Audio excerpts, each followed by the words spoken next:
कोसपुर थाने जे हद जे ॻोठ रहिस अला ॾिनो मीराणी में शादी तकरीब दौरान ॿाराणी ॻाल्हि तां मीराणी बिरादरी जे ॿिनि धुरनि में शुरू थियल जहिड़ो ॿीहर भड़की पियो आहे।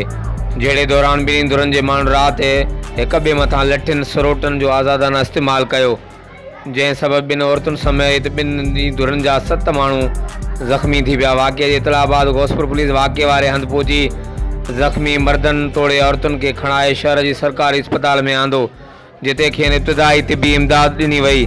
ज़ख़्मियुनि में मुस्मात परी ख़ातून, मुस्मात मैनाज़ ख़ातून, मंजूर अहमद, अब्दुल गफ़ार, रफ़ीक अहमद, मोहम्मद नज़ीम मीराणी शामिल आहिनि।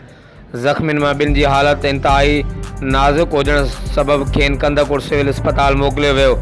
अॼु सुबुह जो हिकु भेरो ॿीहर ॿिन्ही धुरनि में राति वारे तकरार तां जहिड़ो भड़की उथियो, जंहिंमें हिक धुर जा 4 ॼणा वज़ीर, रिफ़ाक़त, मीरसन ऐं नज़ीर मीराणी शदीद ज़ख़्मी थी पिया। टोटल ज़ख़्मियुनि जो अंगु 11 थी वियो आहे।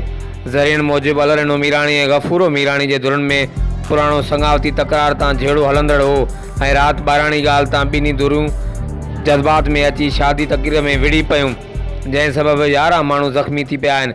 हद जी पुलिस ॿिन्ही धुरनि जे हिक ॿिए मथां दाख़िल करायल इंसिबाद केस जी वधीक जांच शुरू करे रही आहे।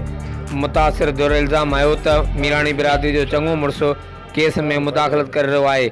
SSP कश्मीर कंदकोट वाक़े जो नोटिस वठी इंसाफ़ ॾियारे ॿिए पासे का बि गिरफ़्तारी अमल में न अची सघी। हर वक़्तु आगाहनि लाइ ॾिसंदा रहो JTN वेब न्यूज़। अस्पताल आया थे धकी के सजा उन गला पुलिस अमले लिया पुलिस अमले कुछ न कयो।